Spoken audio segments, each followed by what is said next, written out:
নমস্কার, আমি সুস্মিতা। ক্রিয়েটিভ আর সিম্পল লাইফস্টাইলে আপনাদের সকলকে স্বাগত জানাই। সকাল সকাল ব্রেকফাস্ট সেরেই আমরা তিনজনে মিলে একটু বেড়াতে বেরিয়েছি। ওই যে দূরে চিমনিগুলো দেখছেন, আজ আমরা তারই ধারে কাছে যাব। আজকে আমাদের ডেস্টিনেশন হচ্ছে আমরা একটুখানি ফিলাডেলফিয়া আউটলেট মলে যাচ্ছি একটু শপিং করতে। এই ফিলাডেলফিয়া আউটলেট মলটাতে মোটামুটি 150টা ছোট বড় মিলিয়ে দোকান আছে। যারা খুব ব্র্যান্ডেড জিনিস পছন্দ করেন তাদের জন্য এই আউটলেট মলটা ভীষণভাবে সাজেস্ট করব। এবং এখানে ভীষণ সুন্দর সুন্দর সমস্ত জিনিসপত্র পাওয়া যায়, জামা কাপড় থেকে শুরু করে সব কিছুই। তো শপিং সেন্টার যাকে বলে, জুতো, এরকম ব্র্যান্ডেড জুতো। তো আমরা আজকে এসেছি কারণ এখানে এখন তো গরম পড়ে যাচ্ছে, বাচ্চাদের জন্য ছোটোখাটো একটু কেনাকাটা আছে, জামা কাপড় কেনার আছে। যদি ভালো লাগে আমাদেরও কিছু জিনিস কেনার ইচ্ছে আছে। দোকানটা এখন মোটামুটি পুরো খালি, মানে পুরো মলটা এখানে পুরো খালি। এটা পুরো ওপেন এরিয়া। সাধারণত মল আমরা একটা ইনডোর দেখতে পাই, কিন্তু এটা একটা আউটডোর একটা মল। আর এখানে যেহেতু এখন মোটামুটি 11টা কি 11:30 মতো বাজে, সেই জন্য এখনও খাবারের দোকানগুলো সেরকমভাবে পুরোপুরি খোলেনি, পুরো ফাঁকা ফাঁকাই ছিল দোকান। আমরা এখন একটুখানি ওল্ড নেভিতে ঢুকেছি। ওল্ড নেভিতে একটু দেখছি যে মেয়ের জামা কাপড়, ছেলের জামা কাপড় কীরকম আছে। তো একতরফা একটু কেনাকাটা হয়ে গেছে। এখন আমরা আবার ঘুরে ঘুরে একটু দেখছি। বেশিক্ষণ হয়তো থাকতে পারবো না, কারণ বাড়ি ফিরতে হবে, মেয়েটার আবার খাওয়াতে হবে দুপুরের খাবার দাবার। বাচ্চা নিয়ে আসলে যাওয়া হয়, তাড়াতাড়ি সমস্ত কিছু করতে হয়, মানে দরকারি জিনিসগুলো কিনেই আমরা বেশিক্ষণ থাকবো না, চলে যাব। এইখানে এসেছিলাম আরও একটা কারণ হচ্ছে আমার বরের একটা জুতো কেনার খুব ইচ্ছে। পছন্দ হলে তবেই কিনবে, না হলে না। আর আমরা থাকলে অনেক সময় কি হয়, মানে পছন্দ হলেও সেরকমভাবে কেনার সময় পায় না। তো অনেক সময় ও একাই আসবে ভেবেছে যে যদি পছন্দ না হয় তাহলে পরে একাই আসবে। তো যাই হোক, আমি এখন নাইকির ভেতরে ঢুকেছি, নাইকি শপটার মধ্যে।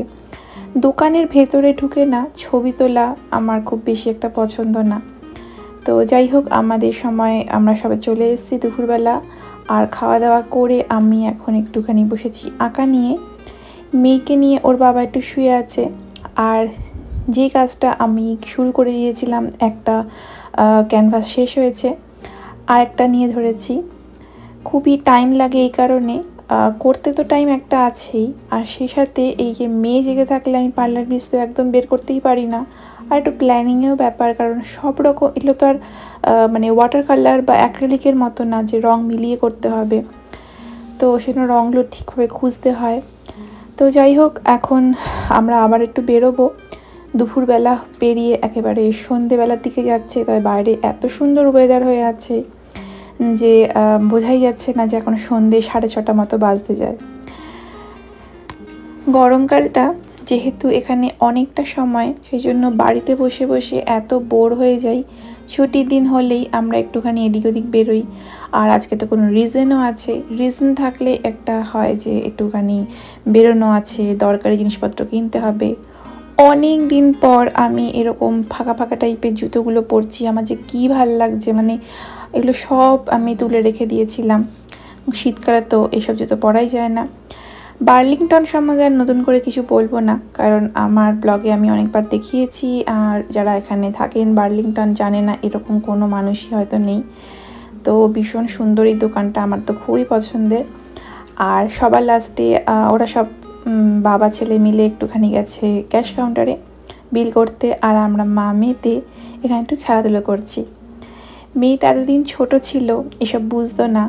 এখন একটু একটু বড় হচ্ছে, তো তাই জন্য বুঝতে শিখেছে। এখন নিজেই প্যারাম থেকে নেমে এই খেলনাগুলো নিয়ে খেলছে। এই বয়সের বাচ্চাদের যে কি খেলনা কিনে দেব বুঝতে পারি না। এখানকার খেলনাগুলো কিন্তু খুবই সুন্দর এবং বয়স অনুযায়ী, যার যেরকম বয়স সেই বয়স অনুযায়ী যে খেলনাটা তারা খেলবে সেগুলো সব এখানে থাকে। কিন্তু আমরা খুব একটা কিনছি না, এই কারণে খেলবে তো না, সেই খেলনাগুলো পড়ে পড়ে থেকে সে বাটি ঘটি রান্নাঘরে জিনিস নিয়েই লাফালাফি করবে। তাই যখনই খেলার ইচ্ছে হবে তখনই ভাবছি এরকম দোকানে নিয়ে আসবো, আমাদেরও একটু শপিং টপিং হবে আর ও একটুখানি খেলাধুলো করতে পারবে খেলনাগুলো নিয়ে। রাত হয়ে গেছে আর আমরা আজকে একটু বাইরে থেকে পিৎজা এনেছি। একটাই এনেছি কারণ বেশি একটা খাওয়ার ইচ্ছে নেই। দেখতে দেখতে পরের দিন হয়ে গেল। সকালবেলা সবার ব্রেকফাস্ট হয়ে যাওয়ার পর আমরা সবাই একটু ল্যাদ খাচ্ছি যাকে বলে। আর আমি এখন আজকে রান্না করতে এসেছি। আজকের মেনুতে হবে চিকেন চাপ আর বাসন্তী পোলাও। চিকেন চাপটা আমি ভুলেই গেছিলাম যে ম্যারিনেট কিভাবে করেছি আপনাদের দেখাবো। তো আবার যখন কোনো সময় বানাবো আমি অবশ্যই আপনাদের সাথে শেয়ার করব। তো আগের দিন সমস্ত কিছুই ম্যারিনেট করে রেখেছি। চিকেন চাপে না, ম্যারিনেশনটাই হচ্ছে আসল, বানাতে একদমই সময় হয় না, সময় লাগে না। তো যাই হোক, মাংসগুলো আমি একটুখানি তেল আর একটু ঘি দিয়ে ভাজছি। চিকেন চাপে যেরকমভাবে মাংসগুলো নেওয়া হয় যে থাই আর লেগ পিস একসাথে, কিন্তু আমার কাছে তো সেরকম নেই, বা শুধু লেগ পিস দিয়েই আমি সেই জন্য রান্নাটা করছি। এই চিকেন চাপ বানাতে একটা ছড়ানো বাসনে করতে হয়, কিন্তু আমার কাছে তো নেই, তাই আমার কাছে যা আছে ঘরোয়া প্রসেসে আমি সেরকমভাবেই করছি। পাশে একটুখানি বসিয়ে দিয়েছি বাসন্তী পোলাও। ভাবলাম যে একটু খুব তাড়াতাড়ি হয়ে যায়, মানে পোলাওয়ের মধ্যে সবথেকে ইজি হচ্ছে বাসন্তী পোলাও। জাস্ট মেখে মুখে সমস্ত কিছু বসিয়ে দিলেই হয়ে যায়। অনেকে আমি দেখেছি বানায় বাসন্তী পোলাও বানায় আদা, নানারকম গরম মশলা এসব মেখে মুখে দিয়ে বসায়, কিন্তু আমি না, এসব কিছু দিই না। আমি একদম সিম্পল নুন মিষ্টি, হলুদ, দুধ আর একটু কেশর দিয়েই বানাই, আর গোটা গরম মশলা আর একটু লবণ, চিনি যেটা দেওয়া হয়, মিষ্টি মিষ্টি হয় সেজন্য চিনির ভাবটা তো বেশি। তো যাই হোক, আমি এখন মাংসটাও বানিয়ে ফেলছি। মাংসটা সব ভাজা হয়ে গেছে, এখন গ্রেভিটা যে ছিল সেটা দিয়ে এবার ভালোভাবে রান্নাটা হবে। কষিয়ে কষিয়ে রান্না, মানে খুব বেশি নাড়াচাড়া করা যাবে না। চিকেন চাপের রুলসই হচ্ছে একদম অল্প আঁচে বসিয়ে রাখতে এবং কোনো রকম জল না দিয়ে রান্নাটা করতে। যারা চিকেন চাপ বানান তাদের কাছে তো এটা সবই জানেন, কেউ যারা বানান না তাদের ক্ষেত্রে বলছি, এই রান্নাটা কিন্তু একটু পুরোটাই ঘি দিয়ে করা যায়, তবে এখানে তেলের ভাগটা একটু বেশি, মানে তেলটা উপরে ভাসবে এইরকম একটা ব্যাপার। চিকেন চাপ হয় দোকানেও, যখন আপনারা খাবেন তখন দেখতে পাবেন যেরকম উপরে ভাসে তেলটা। তো যাই হোক, এখানে না মিঠা আতর ইউজ করা ছিল আমার কাছে। সব আমি যেরকমভাবে বানাতে হয় চিকেন চাপ সেরকমভাবেই সমস্ত কিছু করেছি, কিন্তু আমার কাছে মিঠা আতর নেই। তো তার পরিবর্তে আমি কোরমার একটা ফ্লেভার আমি এনেছি। খেতে ভালোই হয়েছে এবং গন্ধটাও একদম চিকেন চাপের মতো হলেও তাও ওই যে মিঠা আতরটার জন্য যেন মনে হচ্ছে আর একটু কিছু হলে ভালো হতো। যাই হোক, দেখতে এবং খেতে দুটোই অসাধারণ হয়েছিল। আর যেরকম মানে ইনস্ট্রাকশন আছে যে এই রান্নাটায় কিন্তু খুব বেশি একটা জল ফল দিলে চলবে না, তো আমি একদমই জল দিইনি। মাংস থেকে আর একটা দই দিয়ে যেহেতু ম্যারিনেট করতে হয়, দইয়ের যে জলটা আর মাংসের মধ্যে থেকে যে জলটা বেরোবে সেটা দিয়েই পুরো রান্নাটা হবে। অল্প আঁচের মধ্যেই আমি শুধু জাস্ট একটু নেড়ে চেড়ে অল্প অল্প দিয়েছি যাতে নিচের দিকে লেগে না যায়। এই রান্নাটা একটু রঙটা এরকমই হয়, সাদা সাদা আর একটু হলুদ হলুদ, কিন্তু অনেকে আছে যারা একটু হলুদ দিতে পারেন। আমি অবশ্য এক পিঞ্চ মতো হলুদ দিয়েছি, বেশি একটা দিইনি। এবার যেটা দিচ্ছি সেটা হচ্ছে একটু দুধের মধ্যে, দুধটাকে অবশ্যই একটুখানি গরম করে নেব। গরম দুধের মধ্যে একটু জাফরান, রোজ বাটার, কেওড়া জল আর মিঠা আতর দিয়েছি। মিঠা আতর তো নেই, তো তার পরিবর্তে কোরমারি যে ফ্লেভারটা সেটাই দিয়েছি। তো এইগুলো দিয়ে একটুখানি জাস্ট গরম করে নিয়েছি মাইক্রোওভেনে 1 মিনিট মতো। তারপর এগুলোকে ভালোভাবে একটুখানি মিশিয়ে নিয়ে এই মাংসটার মধ্যে ঢেলে দিতে হবে। এটা কিন্তু আমি দুধটা একটু বেশি নিয়ে ফেলেছি, মানেটা বুঝতে পারিনি যে এতটা হওয়া দরকার ছিল না, কিন্তু যাই হোক ঠিক আছে। আমি এখন পাশে একটুখানি একটা কাজ করে রাখছি, যেটা হচ্ছে পালং শাকটাকে একটু জলে ভিজিয়ে রাখছি। আসলে পালং শাকটা না কেমন একটা হয়ে যাচ্ছিলো, তাই ভাবলাম ভিজিয়ে রাখি, বাইরে বের করে থাকলে তো হয়েই যায় রান্না বান্না, সামনে থাকলে যা হয়। তো যাই হোক, মাংসের মধ্যে এই গরম করা দুধটা আমি ঢেলে দিয়েছি, আর এত সুন্দর একটা অ্যারোমা আসছিল যে মানে বলার মতো না। পুরো মনে হচ্ছে আমি দোকানের যে চিকেন চাপ হয় অ্যাকচুয়ালি সেরকম। তবে এটা এখনও ফুটবে, অনেকটা গ্রেভি হয়ে আছে, তো হতে থাকুক অল্প আছে। আর সেই সাথে আপনাদের সাথে শেয়ার করি যে আমরা এই 2 দিন ধরে বা এই যে শপিং করতে গেছিলাম, কী কী শপিং করলাম দুটো জায়গা থেকে, সেটাই আমি আপনাদের সাথে একটু শেয়ার করি। আমার বর তখন অফিস যাচ্ছে, তো ওর কিছু ফর্মাল শার্টের দরকার ছিল, তো 2 রকমের ফর্মাল শার্ট কিনেছে ও। আর ছেলেদের এখানে কি আর বলার, মানে ছেলেদের তুলনায় মেয়েদের অনেক রকমের কালেকশান। সেজন্য আমার বর খুবই মাঝে মাঝে আপসেট হয়ে যায় যে ও ঠিক মনের মতো জামা কাপড় কিনতে পারছেন। তো যাই হোক, বার্লিংটন থেকেই ওর দুটো ফর্মাল শার্ট কেনা হয়েছে। আর এটা হচ্ছে আমার একটা টপ, আমি মানে ব্ল্যাক কালারের তো আছেই, কিন্তু এই হাতের জায়গাটায় এত সুন্দর এই কাজটা দেখে আমার বেশ ভালো লাগলো। খুব বেশি দাম না, মোটামুটি $13 মতো। বার্লিংটনে তো দাম খুবই কম থাকে। আর এই কালারের একটা টপ কিনলাম আমি, কারণ এখন তো গরমকাল, একটু হালকা ফুলকা পরলে বেশ ভালো লাগে। আর এই রঙের মানে কোনো টপ আমার কাছে নেই। আমি সবসময় মনে করি যে আমার কাছে যেগুলো নেই সেরকমই কিছু একটা কিনতে। যেমন এই একটা স্কার্ট, লং স্কার্ট, আমার এরকম ফেব্রিকের কাজ করা আমার ভীষণ ভালো লাগে। তো আমি সেরকমভাবে একটা কিনেছি এবং সবগুলোরই মোটামুটি ওই $13 কি $12 মধ্যেই পড়েছে। আর আমার হোয়াইট কালার ভীষণ আমার পছন্দের। ছোট্ট মিষ্টি মাটার জন্য একটা জামা কিনেছি, আসলে অনেকগুলো জামা কেনা হয়েছে, ফার্স্ট শুরু হলো। এবার যেহেতু এখন গরমকাল, রাত্রিবেলা শুতে গেলে তো ওর খুব গরম লাগে। আর আমাদের এখানে না এসি, আমরা যে ঘরটায় শুই সেখানে এসি নেই, তো পাখা চালিয়ে শুতে হয়।